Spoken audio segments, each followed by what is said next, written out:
영지 전부 zordan yingmi zhang zongnen monum jembo ngab jada bakara dargang dando shirma tomba tigje chanla ki zhang zangne zhang rawar zerngi zhang kamsa jagur tigje shirma yillar jeme punzo jala soran de gorje toban bor shinjir lo gorje toban bor shinjir lo gorje toban bor shinjir lo 无上甚深微妙法，被千万劫难遭遇。我今见闻得受持，缘起如来真实，为度化一切众生，请大家发无上殊胜的菩提心。我们三级没级别，嘎拉法的没比第四，第二小白上去没多，你把文个点不记下，你真的小么？三级第几次次那嘎拉东西正没把日记完的我，三级第但不是年级第四，站在我们所能。Рдячер саксың жуа тамчыл лавгазым гүрүр шип гүрвап шип гүрвэр шип гүрвап шип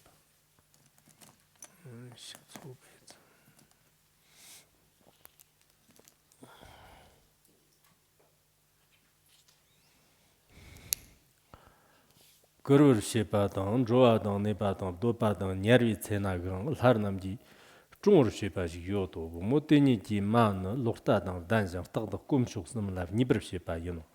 第一次拍不我第，他不接钱不啦，但是人个嘛啦，个嘛样是的样得不打完接来接了去，第三那样嘛的打比那是打不接了嘛你想，没人玩车轮的送，我前铺呢，那些年尾。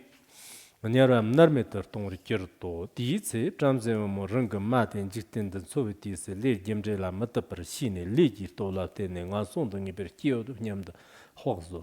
Tēne rāngā kimjī ngūrzē nam tsōngdē shpūdāng mē tōg lā sōpim chōrzē yachir lēne gōmbā jikdar ngūn shiong dēvarā xīgabim chūrtēn jī chōngdam chōpar yachir shīsō.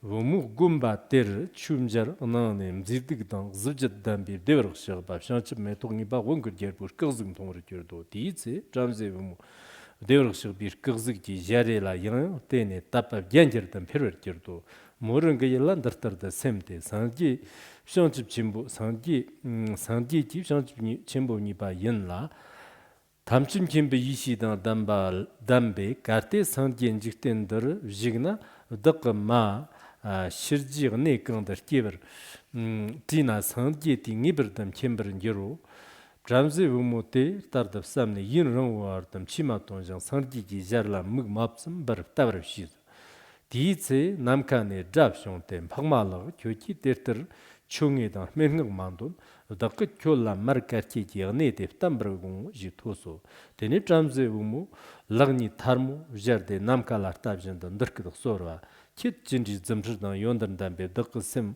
왕양 셈라 왕양 때 덕그 만직된다니 셈부반에 종덕 님슨 근더 일라양양 잔장 마르카치지 언니 지사당 저여 마르니토 디체 남칸에 슬라량 잡숑테 부모라 까르사라 더는 교치 시험차베 예데 응원집대 역서버 상점에 동이 바원거결보 때였나 제지 랑니지 마임 지스 잠바테 셈친 젤네장 식적바당 찰렌데비 덕교라 마르카치지 네프탐버쇼 잠제 무자데 투네 리보 살란 예르네 양락단 양락단 메버결도 데니 녀네 남게 예당 요네 큐르 젠데 티랑보 징고르지고 사퍼결도 워무르라리앙 남카라 테데 ndırkıtıq sonra sanjetijecen dağlagonso sonra daqı mayım qındırki bade mirdə tandıq sonra dağjan lisim çarde rambur motobır çevirin gero diitsev devr şabab şançı metogni bağongır gerbu qarsarva köki çöp pırır ji rang kimde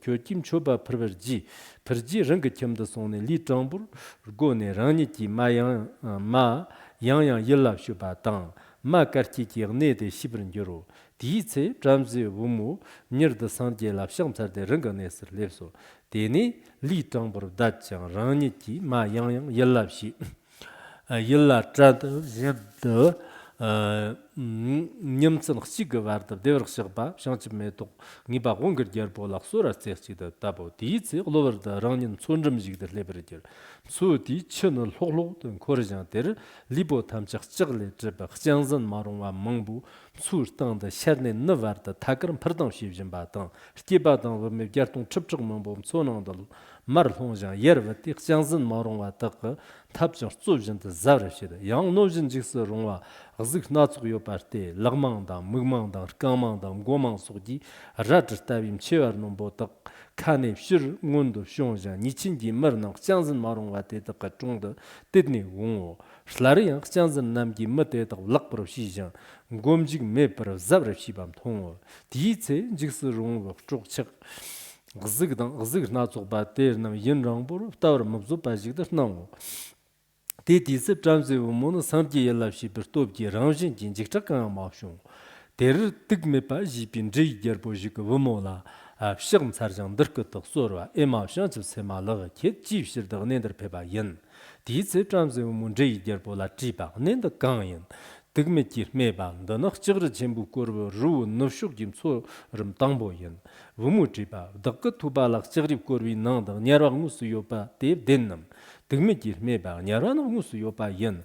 Wumu jiba dag rijimtsin jibshirdag nendar tomba yin. Tigme jir meba nendar zimchirdang leji toni kona maqtuk jansayang lepra mani so.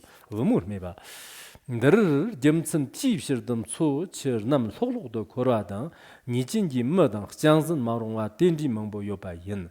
Tigme jir meba ndo zami gulangda lingam sikba semchir nam xsarda shini zhig song yang tedag lag gesab jimkanji virjid mepir dungar te namli tarwar kawadang sonji tisa yang gewi gyo mafsig be nyarwi le nang nyamsim nyungwa yino. Gachi semchin dadagam tsu ndalev gar tab kyang dane sharshuk zir jangchak bamchak samsa tsuk zhanjig yopa tenir dungar tele damgir ji chewa yin. Tsu di sharshuk zir lar yang tsuk zhanjig yopa tenir tele jang dungar damgir ji chewa yin. Tertir leeg samdang digbir gyo rdungar na tsukbam nyungwe na yonsi chakba lekim sojib shewag nenda yinno. Tene wumu nzhayi gyarpo tigme la chibag nyara kangda yot. Tigme jirme ba mtsuk samji nangda nyara chenbo rig mandrawa gyartung chak mangbo yod. Teyang nyara chenbo jibshawa na nyarkam chobjit yod. Tene nyarkam rngavja lar dungar changme pa yod. Tene nyarkam gyartung chakda yang dungar changme pa yodo. Gumur me ba. Dakka ma shene yin rangbo ma songwa tarta kungar namshi kangda keba kyoki shisam. Tigme bi me ba. Shanchib sema ngunji tisib shawa kang komba yin. Kyoki ma. Shanchib semi ma dir ngunji tisib shawa kang komba yin. Gumur me ba. Dakka ma chi lukta dang dambaji yin. Kumchuk samlar kirndab shijang. Rjisa tapa chungzir tiejang tlar yang maki barb shiba yin. Nyenshir ngunda tsen puba dang tartang ne kangda kebar ma shiba yin. Tigme gir me ba. Shanchib semi mayim ji rikkang yin dang. Mangla chizir. Gumur me ba. Dakka pamani ji rignab jamze yin. Payi mangla tsitim ramjir dang. Mayi mangla yitili mai mona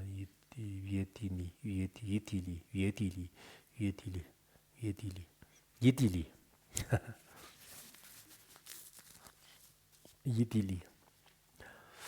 Tigme jib shigni tarmob jardib shanchib sema landir katar me bab shanchib sema cheji tartar rangir da shondok sur nyangandang dongsem kanyang mogu rdikchin gi vedme yitili na jigsim gi kongdal hayr dar keso dena Zhenla zhendag jarwa wumo keki mei chetam chopar jachirib shamneb sonam sigbadang devarg shigba shanchib metok ngiba gongar jarbu chongdam chopar jachirim zapim jeba yino.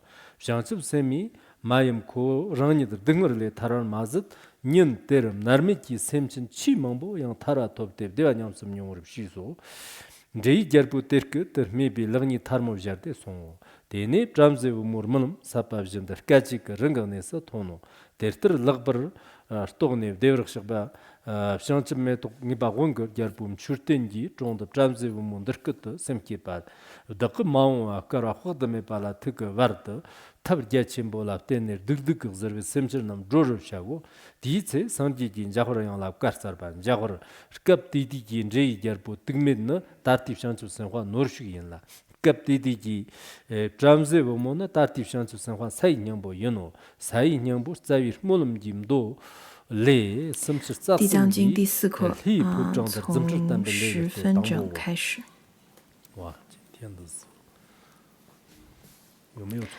Well, today there's quite a bit to chant. Are there any mistakes? If there are, you should tell me. Do you understand what? Do you understand my translation? No problem. Good. If you have no comments, that means you voted understand with your silence.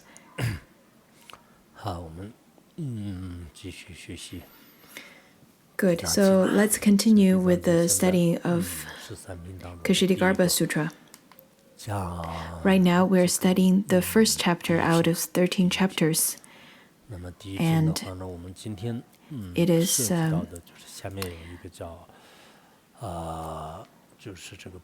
right now we are going to learn about a story of a Brahmin woman.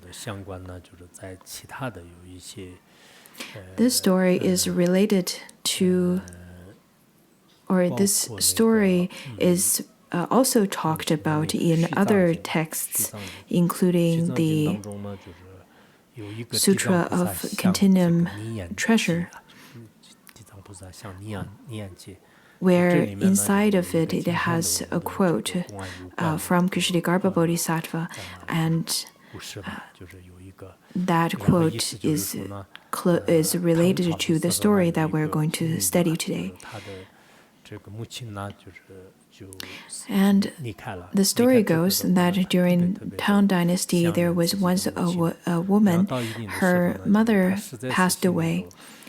After her mother's passing, she really missed her mother, and she felt great sadness.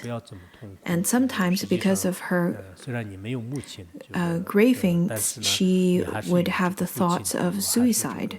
And her father was trying to console her, saying that you shouldn't feel this sad, because though you no longer have a mother, you still have me, you still have your father. I'm still alive, therefore, please don't be so sad. Even if you get really saddened, I think the best way of alleviating your sadness is to build sculpture or statue of Ksitigarbha Bodhisattva. In that way, your mother will be benefited from it and eventually be alleviated from suffering and have happenness as well. Maybe this father was a Buddhist, so he gives his daughter some money, and then the daughter built a statue of Ksitigarbha Bodhisattva about 1 meter high. And after making that sculpture, she asked her father, saying that if she could keep that sculpture in the bedroom of her mother, her mother who passed away. And the father was very supportive and agreed. So she would practice in her mother's bedroom and practice and pray and remembering her mother. And once the daughter had a dream. In her dream, she dreamt a Shramana, where the Shramana told her that your prey was very devoted, and in fact, I also felt great sadness when my mother passed away. My father's name was Shilo Shudarshan, and my mother's name was Utili. And because of my sadness, I generated great bodhicitta. Therefore, if you practice and remembering your mother and practice virtuous deeds, because of all these virtuous deeds, your mother has now been reborn into the celestial realm. After the woman woke up, the daughter woke up, she was very delighted. And then she spent her whole life in practice without getting married. She spent her whole life in celibacy and was a very devoted practitioner. And the story tells us that on one hand, in fact, if our parents pass away, if we have the conditions, then the best way to benefit them is to build the statues of Ksitigarbha Bodhisattva. In this way, the parents who passed away would receive it would be the best of benefit to the deceased parents. Some people may feel that their parents have already passed away and there's really nothing that they can do, or they feel rather very helpless and have no idea how to benefit them. In this way, in fact, you can practice the Ksitigarbha Bodhisattva to pray to Ksitigarbha Bodhisattva, because he also prayed and redeemed his deceased parents to liberation. Therefore, we should follow such kind of practice as well. And whenever our parents pass away, we should also then print or print sutras or make Ksitigarbha Bodhisattva's sculptures and dedicate the merits to the parents so that it will be beneficial to them. Of course, when you want to do all these kind of virtuous deeds, it is best that you can do it yourself. You should plan ahead so that you would handle everything thoroughly and completely yourself, rather than sending it to the monastery and try to get rid of the statues. Previously, we've already studied how Ksitigarbha Bodhisattva benefited sentient beings throughout many lifetimes, countless lifetimes. And the second, we studied that Ksitigarbha Bodhisattva has great merit if one were to pay reverence as well as make offering to Ksitigarbha Bodhisattva, then one will never fall into the three lower realms. And now let's continue. It says that Manjushri, the Buddha then addressed Manjushri, saying that Manjushri, an inexpressible numbers of kalpas ago. In fact, in sutras, there are many times it would stress the importance by repeating the numbers, such as in inexpressible numbers, or incalculable, or inconceivable, things like such. It is to place great importance. And in inexpressible numbers of kalpas ago, Ksitigarbha Bodhisattva was an old sage, was the son of an elder, and at that time there was a Buddha bearing the title of mighty lying myriad deeds, all accomplished Tathagata. What's the pronunciation in Chinese? What's the title of the Tathagata in Chinese? How would you read it? Okay, so it is mighty lying myriad deeds, all accomplished Tathagata. That was the name of that Buddha.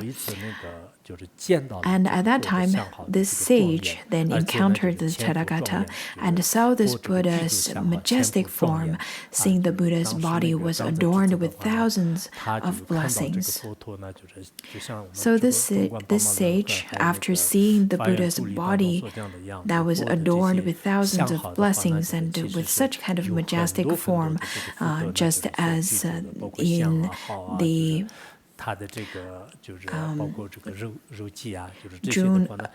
the jewel adornment of middle way, as well as the Dharma, the jewel garden of Jewel Forest of Dharma Garden, it then stated how much merit that how much adornments and how majestic the Buddha's forms are. The incalculable merits and blessings. It's in fact very beautiful, the Buddha's form, that is. And then the sage, after seeing such majestic form, then asked the Buddha, so what then have you done to attain this dignified form? Maybe because the sage was also very young at the time, so he must like something very beautiful, very dignified. Over here we can see that the reason for him to make such aspiration is because the Buddha is very dignified, very beautiful. When I, in fact, first got ordained, I know some monks who were in fact very dignified. Their clothing is beautiful, golden yellow, and they're really beautiful. And I thought to myself, if I can get ordained, I would wear such kind of clothing as well, especially the ones that has big sleeves. And therefore, I purposely bought yellow cloth and made myself a big yellow clothing. And then when I just got ordained, a Lama told me, you shouldn't wear this because if it's too new, then people would, in fact, not feel very good about you. So you should wear my old clothing. And he then lent me his clothes, which is not as beautiful, and it was kind of dirty on the sleeves. But because he was very nice to me, so I wore his old clothing that was not as beautiful as my new clothes. Anyhow, at that time, the sage then asked the mighty lion myriad deeds all accomplished Tathagata, saying that, well, so what have you done to do that? What kind of aspiration that you made to attain this form? Indeed, the form of the Buddhas are quite dignified. In Chinese Buddhism, there was a venerable Gadhyana. He composed the Maha Vipassana Shastra, where he talked about how the Buddha's body is very dignified, unlike the mundane beings, because the mundane beings would have wrinkles and gray hair when they get old, but the Buddha doesn't, because the Buddha, even at the old age, his form is still very dignified. There will be no gray hair, no wrinkle, and so on. And the reason behind that is because the Buddha in fact, has already departed from all the causes that would generate the inferior forms. That is the reason of how the Buddha's body would always be dignified. Sometimes when we watch the movies nowadays, the movies about the Buddha, at the old age of the Buddha, he would walk very slowly, like an old person, and would have wrinkles all over the face, especially around the time of his parinirvana. Then the actors in the movies would appear to be rather very old. I think that is very untrue, considering to the that's very untrue to the true Buddha's form, because the Buddha is not like mundane beings, not like us, not like even the Bodhisattvas and Arhats. They could have the form of aging, but the Buddha won't, because let's see, people at whatever age, maybe at the young age, they could be very beautiful, but later on, when they get old, they will become full of gray hair and full of wrinkles. But Buddha's dignified form does not change. Anyhow, the sage then asked, so what aspiration that you must have made that caused your form to be so dignified? Some would say that Buddhists should not do any cosmetic surgery, should not do any of the methods to make the face beautiful. And some people would say that it's fine to do a little bit. In my earlier days, I would strongly disagree to let the Buddhists to take any cosmetic surgery or any kind of those beautifying procedures. But nowadays, I think after seeing lots of the lay practitioners, especially nowadays, we have a much bigger lay practitioner group, and if they were to beautify their nose or eyes a little bit, they do look quite different. If only the Buddhists do not beautify their forms, but everyone else does, I don't think we will become a group that people would take very seriously, because nowadays we live in a very practical society where people would place great importance to people's looks and would value and judge each other based on how beautiful they look. In fact, not even just now, in a long time ago, when the sage saw the Buddha, he did not think about how many sentient beings the Buddha must have liberated or benefited, but he once seeing the dignified form of the Buddha, he wanted to generate a bodhicitta. For this reason, I think as Buddhists, let you be lay practitioners or monastics, you should then try to beautify yourself, at least try to dress proper. According to Tibetans, we usually would say that if you don't look beautiful, it is because of your past karma, but at least I think what we can do is to dress properly, appropriately, and so on. Anyhow, the form, in fact, should be taken care of. Our appearances should be taken care of so that we should apply to everyone else's aesthetics.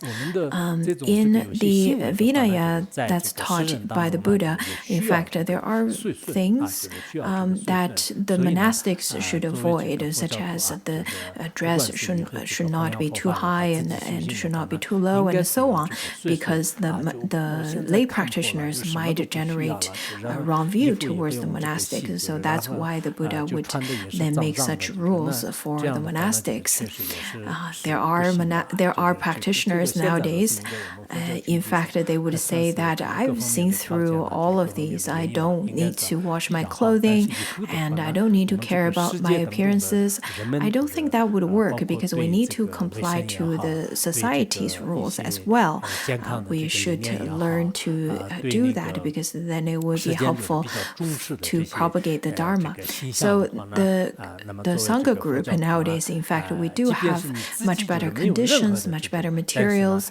So in this world, if we were to take care of our hygiene, our health, and if we then take care of our appearance to show this world, and then as Buddhists, I think we can then fit into this society, rather than even if you don't have any grasping at all, at least you shouldn't try to stand out too much in front of the mundane beings without any beliefs.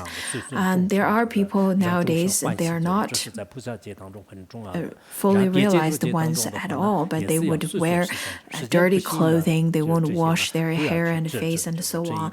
But unless you're really like one of the 8 great siddhas from India, whom used different appearances and different forms to benefit sentient beings, I think you really shouldn't do that.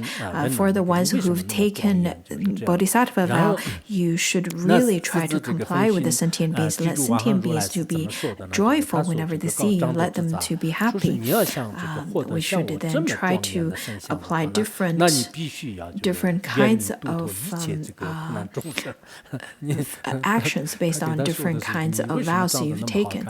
And then this mighty lion mirroring deeds all accomplished Tathagata told the sage, saying that if you want to attain this form, you must rescue all suffering sentient beings for a long and extended time, and also make such kind of aspiration of bodhicitta.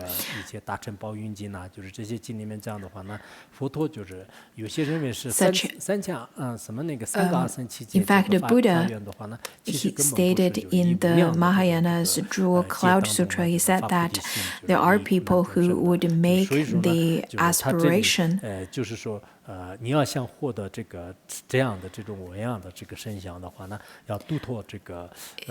says that there are people who thought that the Buddha made aspiration for the three Asamkhya kalpas, but that's not true. In fact, the Buddha had made the aspiration for bodhicitta in incalculable kalpas to benefit the suffering beings. Over here, then the Tathagata said that if you want to gain my form, then you have to liberate sentient beings for inexpressible, incalculable lifetimes, not in just a short period of time. There are people nowadays who would make the vow saying that I would then benefit sentient beings today, and there are people who can benefit for beings for 3 or 4 days or a week, but we should make such kind of aspiration for our lifetimes. In this way, we will be able to gain dignified forms. There are people who would make such aspiration, but then later on, they would feel that they don't have a good mood, and they sometimes have lots of afflictions, and then they would harm sentient beings, and all this kind of suffering could come from our mind of selfishness. If we want to look dignified and have lots of wealth and freedom and so on, has to be from the fruition of benefiting sentient beings for a long period of time. And then it says that Manjushri at the time the sage vowed, from now to incalculable kalpas in the future, I will provide extensive expedient means, skillful means of deliverance of all the sinful and suffering beings in the 6 realms of samsara, leading all of them to liberation. So use all different kinds of skillful means to liberate all sentient beings, and then I myself will realize Buddhahood. In fact, we often talk about how Ksitigarbha Bodhisattva vowed that if the hell realm is not emptied, he vowed not to realize Buddhahood. That's what how we usually describe him. But over here, it is stated that the true aspiration of Ksitigarbha Bodhisattva was that if the 6 realms are not emptied, then he vowed not to realize Buddhahood. We can see that with this kind of aspiration, it is quite important, because with our human being, with our human form, it's very difficult to say how long we can live. There are people who can live to 100 or 70 or 60 or 80, but none of them would make such aspiration. And many of them would just believe that one can only live for one lifetime. With this kind of mentality, with this kind of philosophy, it is quite a pity for them to live this life, squander this human life. And with this kind of lifetime is indeed not as meaningful as someone who lived for a short period of time, but made the supreme bodhicitta, generated supreme mind of bodhicitta. That is according to the essential collection of the Sutra, where it says that a person who lived for 100 years but not generate any virtuous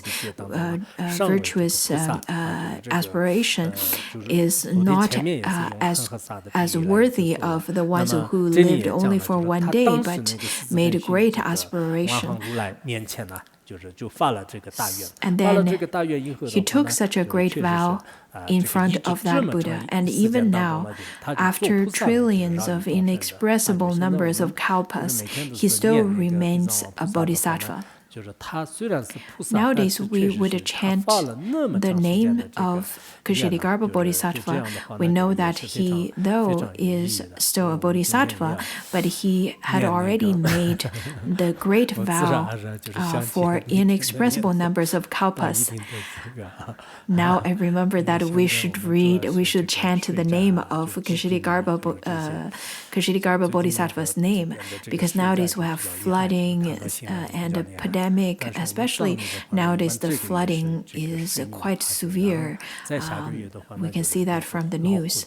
According to the Tibetan calendar, it is the water ox month, and next month is the fire tiger month, and the tiger month is usually much drier, maybe because of Bodhisattva Ksitigarbha, maybe because of the world. Let's then try our best to chant the name of Ksitigarbha.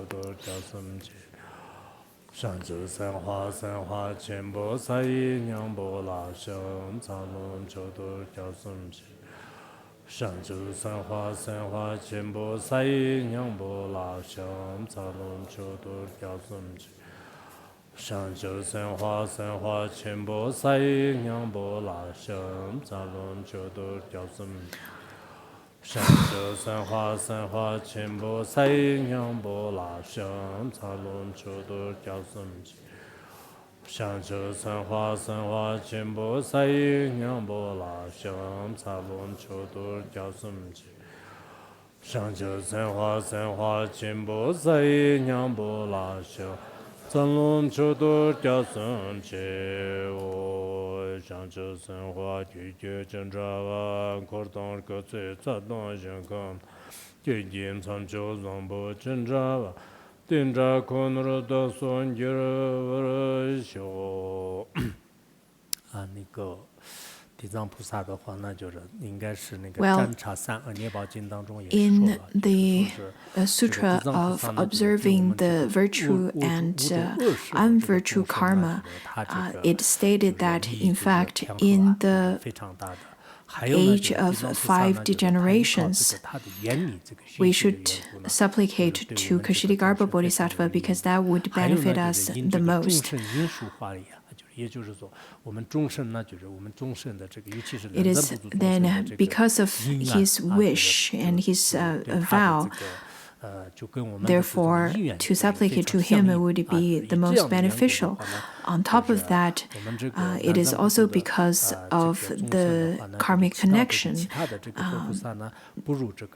that he has with the beings of Jambudvipa.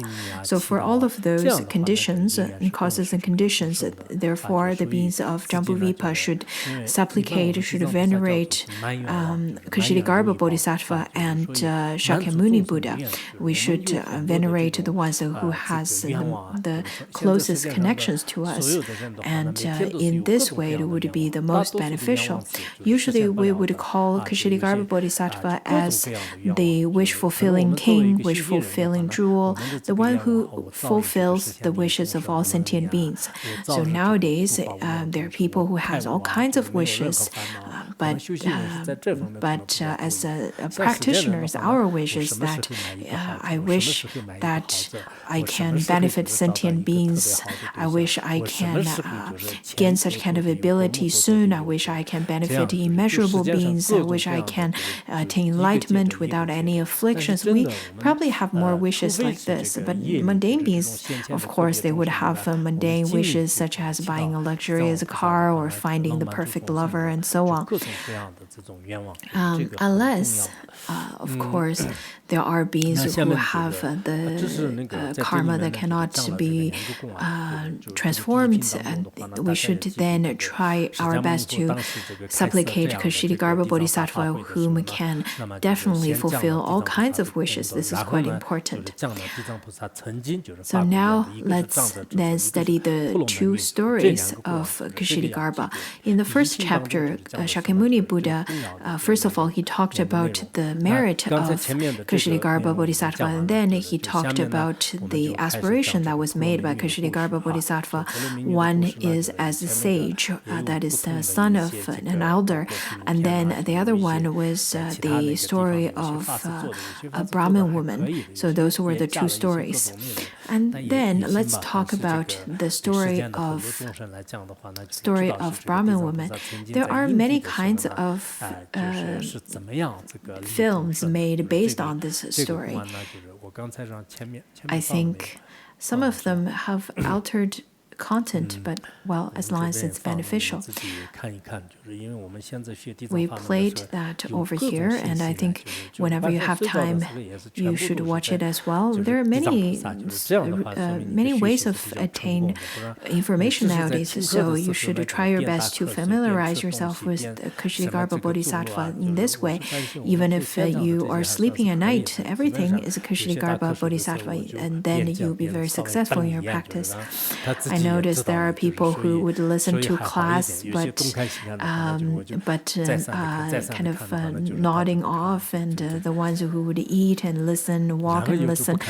Over here, I think it's better because I would pay attention to the ones who's nodding off and who's sleeping and so on. And there are the ones who's touching here and there and watching here and there, just like little monkeys. But for those kind of people, I would just stare at them for a long period of time, and they would pay attention and get more focused again. Anyhow, where am I now? 所以我们这个地藏经啊，学的时候呢，应该有很多的各方面的信息的话呢，也好一点。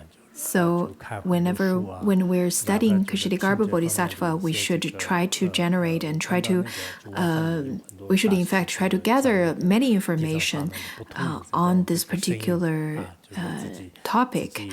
We should watch different teachings about Ksitigarbha Bodhisattva. We should also look into how the academics looks at Ksitigarbha Bodhisattva's teaching and so on. There are some who would slander, but I would really hope that you try to avoid those kind of slandering and so on, especially since you probably don't have a set or great confidence in your view yet.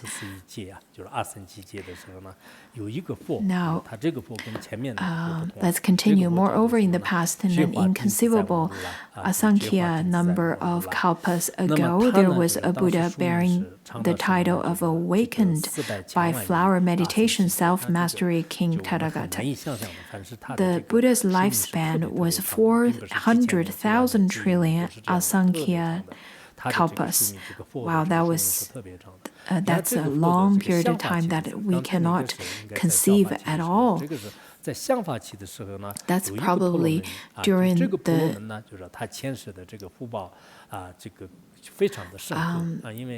the time of the Buddha Dharma's teaching. And then during the semblance Dharma era of the time, there was a holy Brahmin woman. She was profoundly blessed because of the enormous amount of virtuous deeds she performed in her previous lives, admired and respected by people.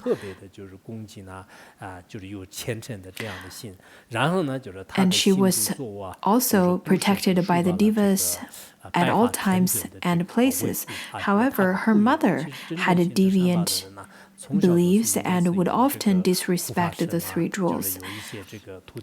The ones who believe in three jewels usually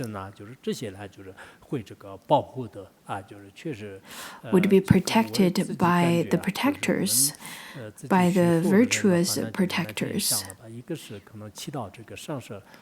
The ones who practice virtuous deeds, in fact, that they would usually be protected by the protectors or the earth spirits and so on. They would be protected by the kind spirits. I think that since I am a practitioner since a young age, I've also taught that one of the most important practice is to make supplication to the Guru, and that's really the root of it. And in this world, I think to supplicate to the deity is also very important. That's the important causes and conditions for our practice. And then the other one is that we should practice the Dharma protectors, such as Tumra protector and the three men protectors and so on. If you can receive their protections, then you'll be able to dispel lots of obstacles, especially at very important times. I don't really have a great clairvoyance or supernatural power, but I have lots of experiences. In fact, that's related to feeling that the protectors were protecting me in this Dharma, at this time of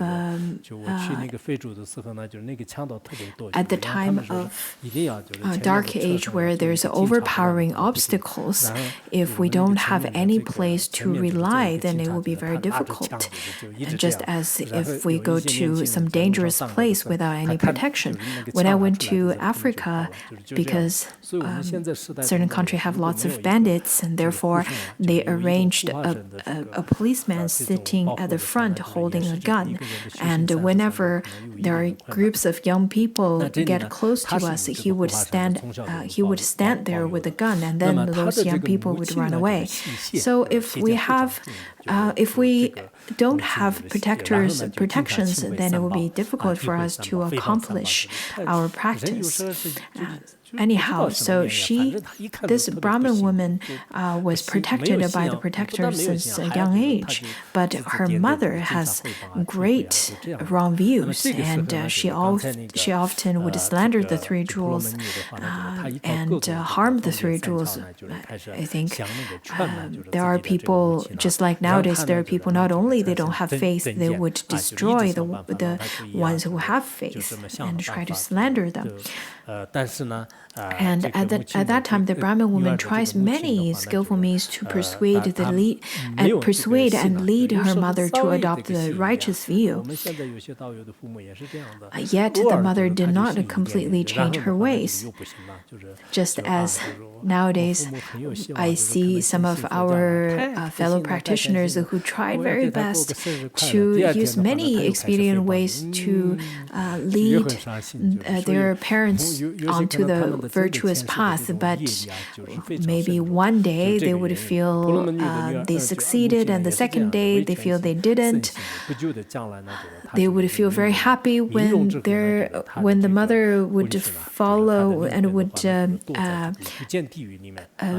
believe in the three jewels, and then the second day maybe they stopped believing in the three jewels. So it happens sometimes. It's usually because of their previous karma. Anyhow, for that reason, the Brahmin woman's mother also is like that.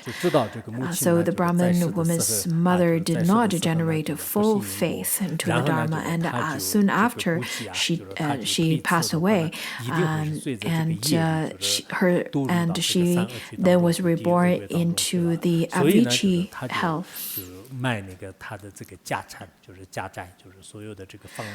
And the Brahmin woman knew that her mother did not believe in the laws of causation and would inevitably be reborn to the realm of suffering in accordance to her mother's karmic sins.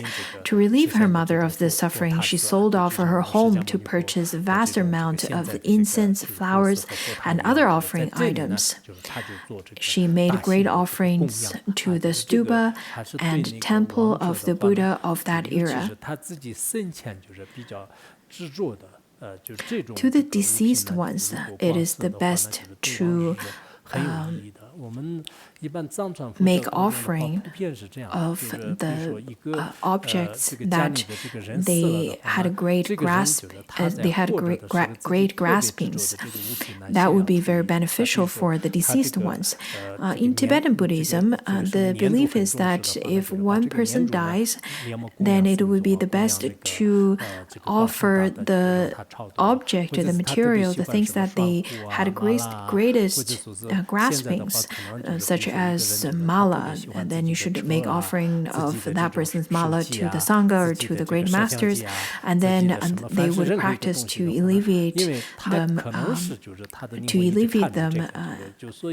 especially the objects such as coral and agates and so on. And nowadays, I think if people really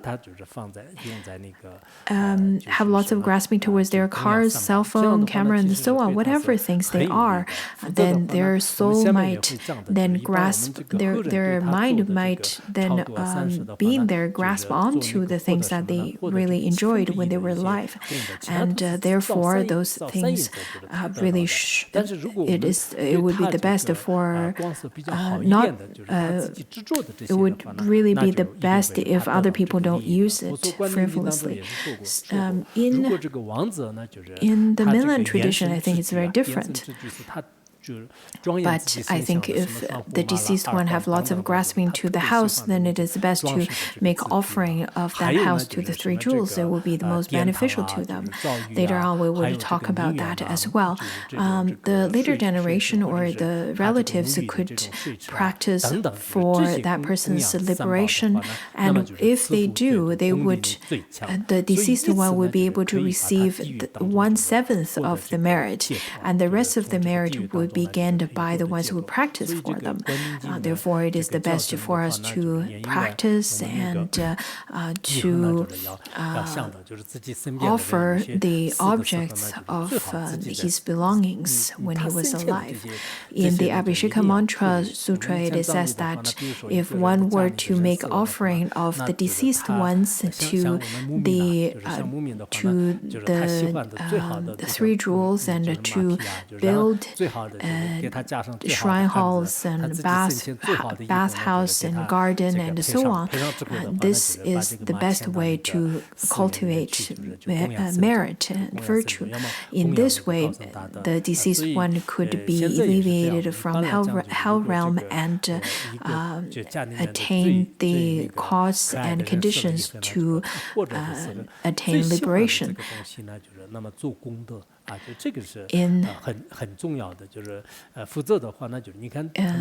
fact,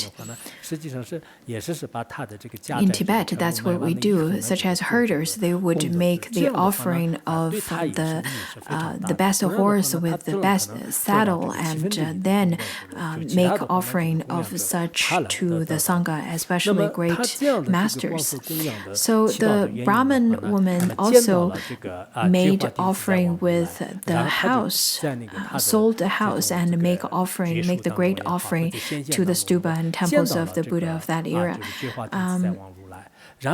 And then the Brahmin woman saw in the temple the image of awakened by flower meditation self, Master King Tathagata. Maybe she saw the image in her realization, in her insights, or in her appeared phenomena. So anyhow, she saw the image. And the painted statue showed, in fact, the image showed that the Tathagata in his magnificent form, with perfect dignity, bowing and admiring this.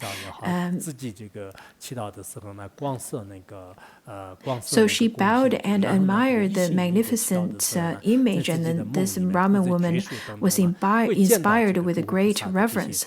She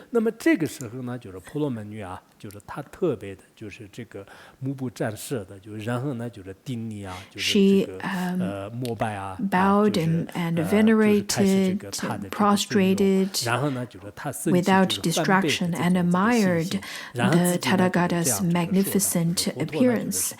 And Brahma woman then started whispering and stating that the Buddha is called the Great Enlightened One, possessing all wisdom. If he were in this world, I would come to him and inquire about my mother's whereabouts. He must have known where my mother is right now, because the Buddha appeared in her insights, and then the Brahma woman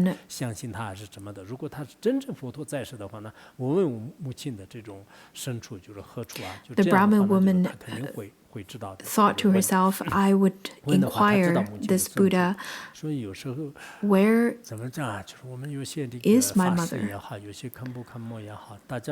Sometimes I think the Khenpo and whenever the Dharma teachers, whenever they hear any questions, whenever they receive any inquiries, I think it is the best for them to try your best to answer them. During my teaching of the six bardos, I pretend to be a lay practitioner and called him, saying that, could you please help me with something? He said, no, I don't have time. I said, didn't you make the aspiration of bodhicitta? And he said that, well, making aspiration also has to be based on my own time as well. I have to have time to help you. I pretend to be a lay practitioner and called him, and that was his answer, so he didn't answer me. From here, we can see that the Brahmin woman, in fact, she had such nostalgic thoughts and remembrance of her mother, and she couldn't forget about her mother at all. There are people nowadays who would dwell in the suffering of losing the loved ones. There are things like that. There are the kind of feelings like that as well nowadays. And at that time, if we were to have the ability to alleviate their suffering, it would be very meaningful. So she was in a lot of pain. Anyhow, the Brahmin woman was weeping and crying and very heartbroken, so she wept quietly for a long time while piously gazing at the Tathagata. And suddenly she heard a voice from the space saying that, crying holy woman, strain your sorrow, for I shall reveal your mother's whereabouts. So she all of a sudden heard this sound, and then the Brahmin woman then folded her hands. The Brahmin woman faced skywards with her palm joined and replied, may I ask, who is the holy virtuous being? Who is the one to relieve me of my worries?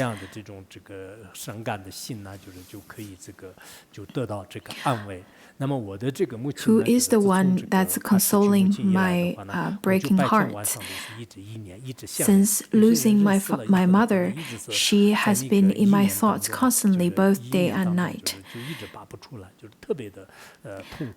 There are people who, after the death of their loved one, they would dwell in the thoughts of their beloved at all times, and they would dwell in such pain, such as the death of parents, death of the loved ones, or the children or a teacher, and they would think about it day and night. Yet there is no place for me to go to find out my mother's place of rebirth. Sometimes I also want to know where my parents are, where my parents take their place of rebirth. I really hope that they could be reborn into the pure realm and do not be reborn into the lower realms, but after losing them, there's no way of seeing them. So this world is really quite a sad place, because after they pass away, they then go to a very mysterious place, and there's no way of meeting them again. So the voice then from above responded again, saying that, I'm the one whom you are worshipping, the awakened by flower meditation self-master king Tathagata. Seeing that you had performed numerous virtuous deeds in your previous lives and your current life, and cherish your mother much more than ordinary beings, I have come to inform you of her place of rebirth. Unlike the mundane beings, unlike other beings, other people who after losing their loved ones after a few days would just forget about them, in fact, this noble woman, she kept her mother in her mind at all times. And then, in fact, it is because the Brahmin woman is definitely a great practitioner, because not everybody is like her. If you were to have great devotion, then that would definitely move the Buddhas and Bodhisattvas. If we were to remember the Buddhas and Bodhisattvas, that would definitely make you to create a deep connection with them. According to the sadhana of Shakyamuni Buddha as well as Ksitigarbha Tantra, it says that if we were to hold the Buddha in our mind at all times, then all the thoughts are the Buddhas. According to Samadhi-raja Sutra, it says that after the parinirvana of the Buddha, if we were to remember to visualize him, to visualize and remember the form of the Buddha, it is just as if it is like that we have already seen the Buddha ourselves, because that is the majestic power of the Buddha. And the reason is because of the divine power of the Buddha. According to the sadhana of Shakyamuni Buddha, composed by Mipa Rinpoche, he said that in fact there is no near and far, no such difference of the Buddhas. There's no near and far in terms of time or distance or any of the places. In fact, the Buddha can appear at any time. Whenever and whomsoever supplicate to the Buddha, they would definitely appear in front of those people. So in front of the Tathagata, though he had already entered the parinirvana, but he appeared in front of the Brahmin woman.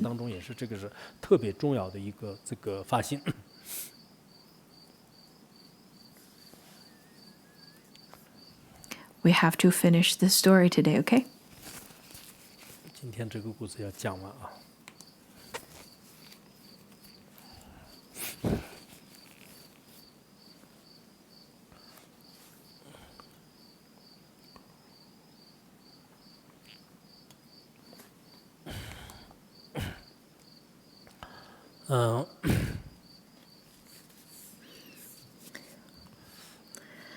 And then the Tathagata said personally to the Brahmin woman, saying that, well, your remembrance to your mother, in fact, is so strong, and it's very different than anyone else. And then after hearing that, the Brahmin woman prostrated herself abruptly onto the ground to show her gratitude. Maybe at that time she was so touched, and just like how when people saw their gurus on the road and they give up everything and started prostrating on the road. On one hand, it is definitely a sign of faith, but on the other, without paying attention, then they could end up just like the Brahmin woman, because she was too touched, and abruptly she then prostrated and injured herself and probably passed out at that time.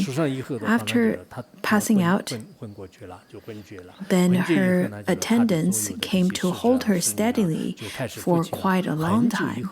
It is after quite a long time she slowly regained consciousness. She then addressed the sky again, addressed the space, into the space again, saying, "May the Buddha, in his mercy and compassion, quickly tell me of my mother's whereabouts, for I feel that my heart and physical body are about to die."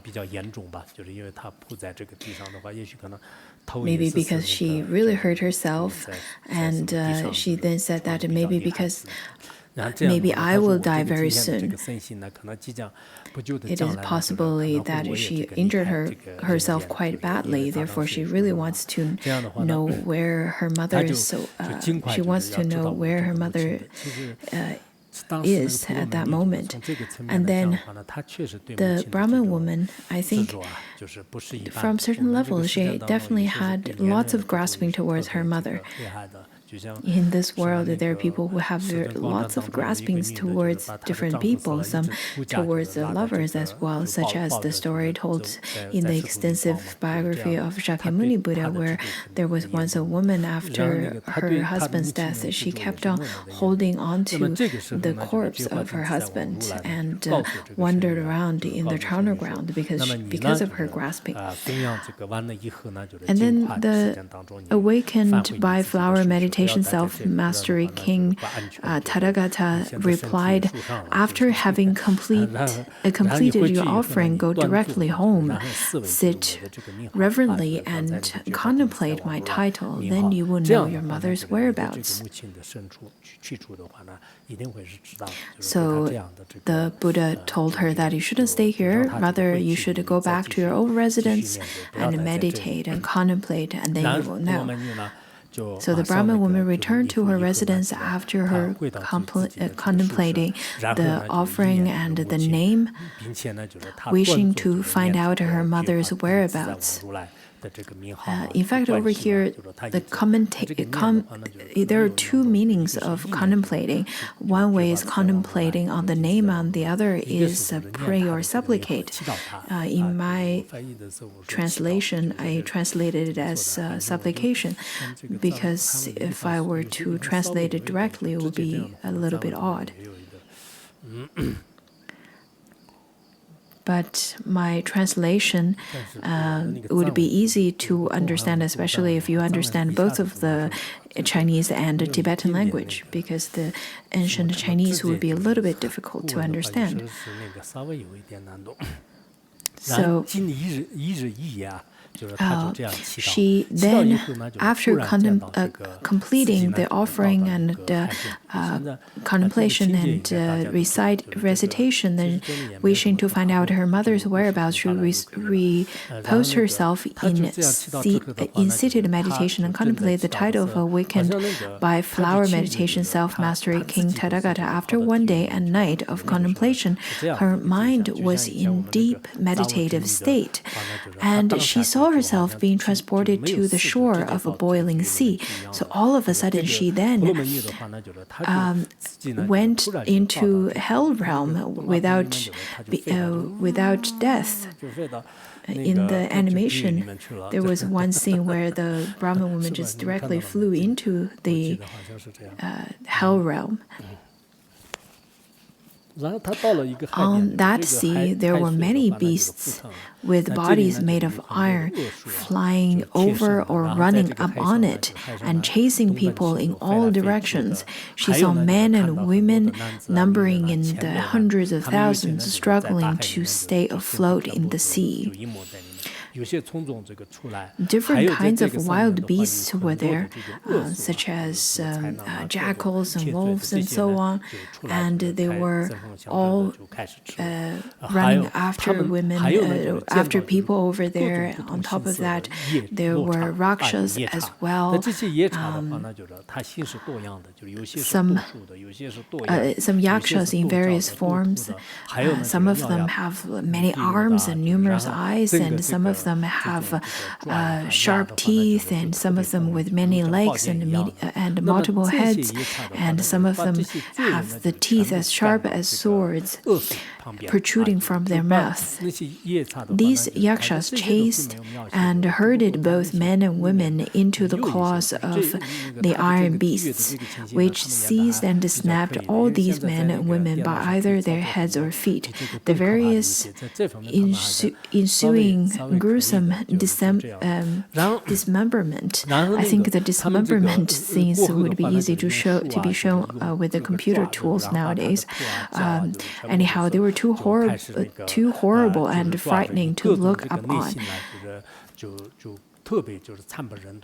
The Brahmin women, in fact, in these kind of scenes, it would be really gruesome to look at. It would be very horrifying to look at. If we were to see all of them, it would be difficult to fall asleep. I thought about whether I should show you the animation before class or after, and then I thought maybe before class, because if I were to because after my class you can watch it, and then after my whole class you probably would feel a little bit better instead of being terrified by those scenes. Anyhow, the Brahmin woman felt no fear in her heart. After she arrived in the hell realm, but because of the blessings of the Buddha, she felt no fear in her heart. This is quite important. Lots of our fellow practitioners, they are, instead of fearless, they are fearfulness, maybe because of the blessings as well. Anyhow, there was this one particular person who would whisper, even there was just me standing there listening to her report, but she was whispering. Look at this Brahmin woman. She's not even fearful in the hell realm. I had been questioned for 4 or 5 months, and I was feeling quite at ease. In fact, nothing's happening now, and to our practitioners, we are not seeing anything horrible right now, and there's really no need of being so fearful. Sometimes sickness could be very horrifying, and nowadays the situation could be kind of horrifying. If you have some fear, that is understandable, but if you are constantly in a fearful state, I think that is not necessary either. I think human is quite adaptive, and look at us. We were so not used to wear masks before. We can't even wear it for a short moment, but now if we don't wear it, we feel really uncomfortable. Maybe after the whole pandemic goes, I probably won't give up on the masks either, and that's how adaptive we are as human beings. When I was in Chengdu, other than going to hospital, I don't usually wear it, but this time we have to wear it. Also, in the pandemic, everyone has to stay at home under lockdown for a few months. People probably won't be able to do it before, but nowadays, after getting used to staying at home, people don't want to get out of their home now. So we can really get used to everything. We can get used to every kind of lifestyle, same as practice. Maybe because you had lots of habitual patterns and lots of afflictions, and you don't want to practice at all. But slowly, you can't live without practice. There were people who have no habitual patterns of listening to class every day, but later on, they get used to listening to classes, and once they don't have classes, they feel like their life is lacking something essential. So we really should habituating ourselves, familiarizing ourselves with the virtuous dharma, virtuous deeds.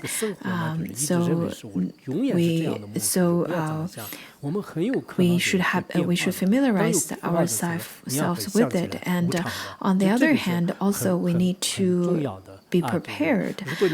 We should prepare for impermanence because our life can change at any time. When I look at the Buddhists who do practice impermanence very well, after the pandemic, everyone is living quite well. For the ones who's never practiced impermanence, they started off really rich and having good life, and all of a sudden they lost everything. I think without remembering impermanence, it would be very difficult for many people to live. After the pandemic, everyone's life has already changed completely, such as in Malaysia and Thailand and lots of the countries which mainly relied on agriculture and tourism. And because of the pandemic, they had to abruptly stop the traveling among different countries, and all of a sudden it seems that they don't know what to do with their economy anymore. They cannot go back to only farming, because nowadays lots of the cities have already converted to monopolies. Same as the tourism, in many places in as short as a half a year, the whole world completely changed, and tourism, there's really no tourism at all. So the sector has no idea what to do with this particular service. I think over here we're doing pretty well still, but don't think everything's good. We should be prepared for everything. Therefore, on one hand, we should practice. On the other hand, we should then have our own plan to continue our life. We have different departments. On one hand, they would provide service to the Sangha member. On the other, we also need different people to work in our different departments.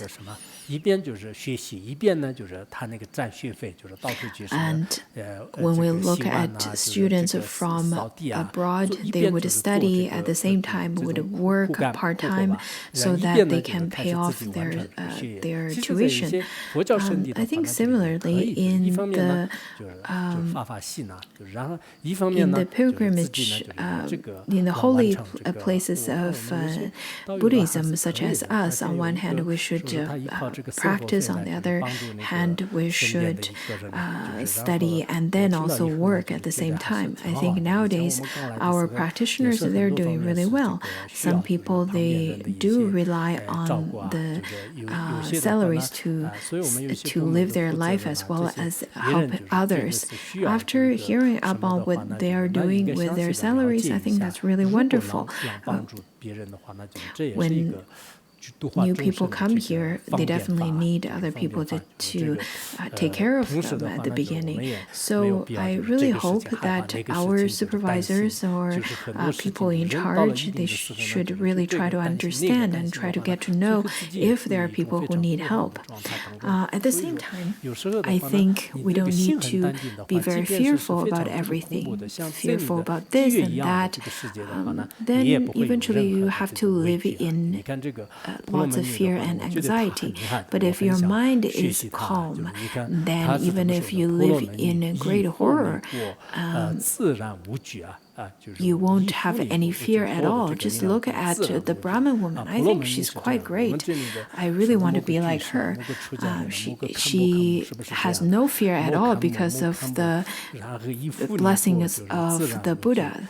But it would be quite ironic if the Khenpo's camels have Camels and practitioners over here have lots of fear because of the blessings.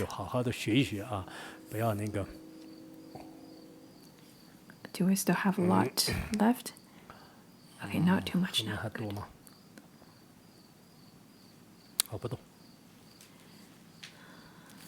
Now, the next part of the story is rather quite simple.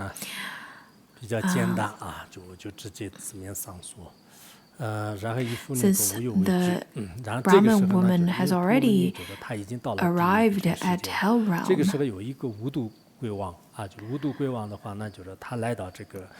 and then she stood in front of a ghost king named No Poison, Vandana. Vandana came and then prostrated himself before her. He greeted her, inquiring, "Bodhisattva, for what reason did you come here?" The Brahmin woman replied by inquiring the ghost king, "What is this place?" Vandana answered, "This is the first great sea to the west of the great Ksitigarbha mountain." Then the holy woman asked, "I've ever heard that hells are in the midst of the Ksitigarbha. Is this true?" And Vandana replied, "It is true, and hells do exist." So by standing inside of the hell, the Brahmin woman still inquired. And then the holy woman asked, "How did I arrive at this place of hell?"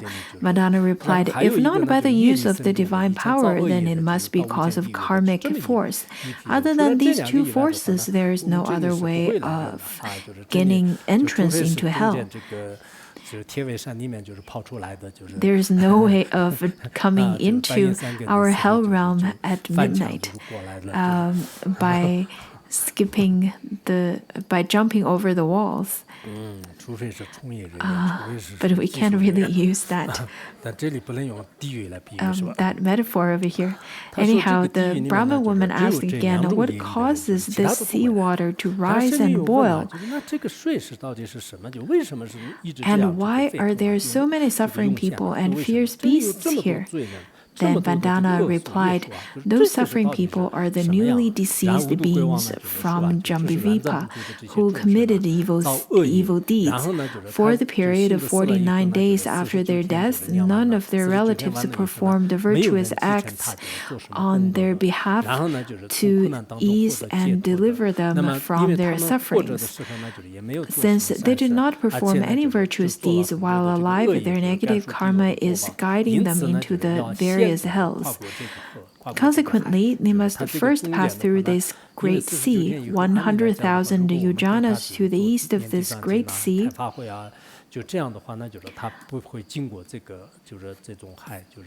there are different hell realms that they would get into, and 100,000 yojanas to the east of this great sea, there's another great sea. The suffering in that great sea are twice of the suffering here. To the east of the second great sea, there is yet another great sea there where suffering is double yet again, and this suffering is the result of negative karmas arisen from these people's negative speeches, actions, and thoughts. And these seas are known collectively as the karmic seas.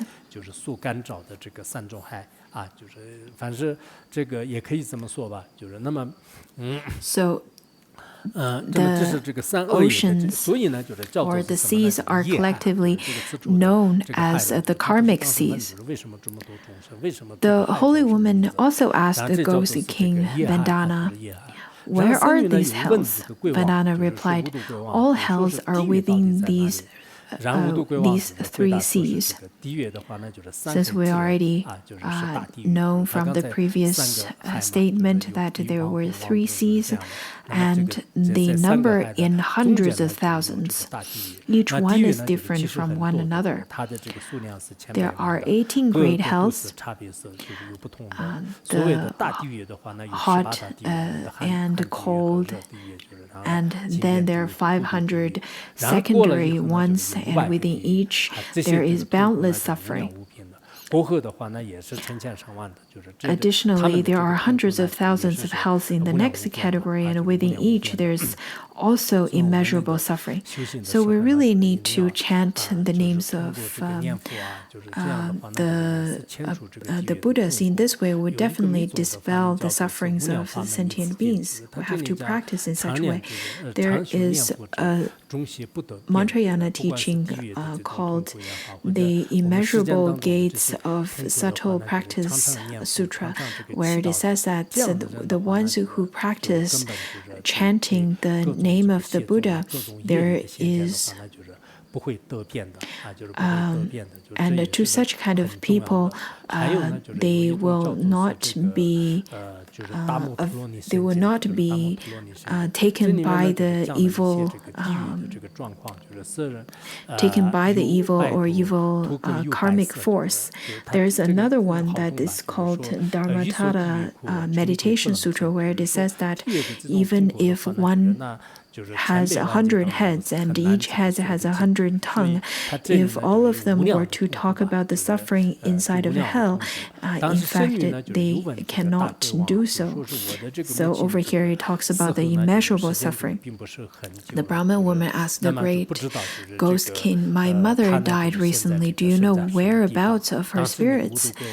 The ghost king asked her, "What malicious acts did your mother commit in her life?"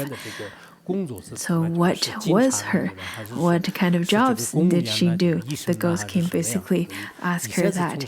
And then she replied, the holy woman replied, "My mother was the group coordinator of Wrong View, the group coordinator of breaking the Samaya, the group coordinator of destroying the three jewels, the group coordinator of destroying the temples and monasteries." Anyhow, the holy woman replied saying that my mother held deviant views and slandered the three jewels.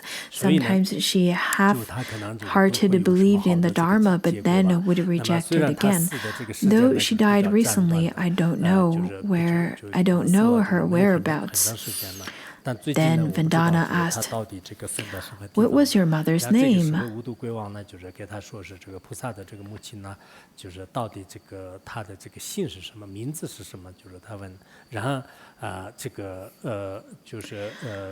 The holy woman replied, "Both my father and mother were Brahmins. My father's name was Shilosadrasa. My mother's name was Udili." And Vandana joined his palms and addressed the holy woman, saying, "I wish that you would return to your proper realms without concern, remembrance, or sorrow. It has been 3 days since the sinner Udili ascended to heaven."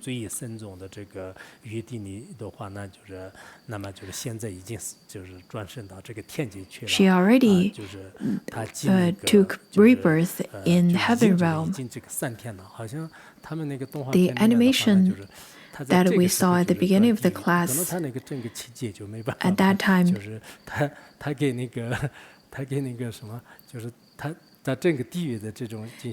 I think there was a shot, there was a cut. Anyhow,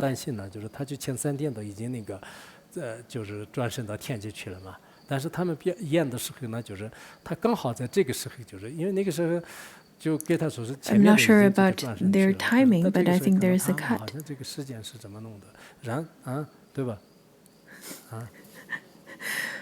Yes, in this part, you're right. In animation, I think I think there's quite a bit of different script than the actual sutra. So the ghost king told her that it is said that her ascension was the result of her dutiful daughter's offering on her behalf. In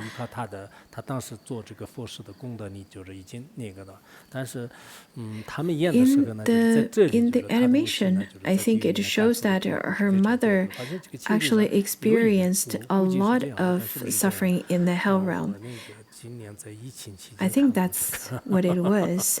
I watched it during the pandemic.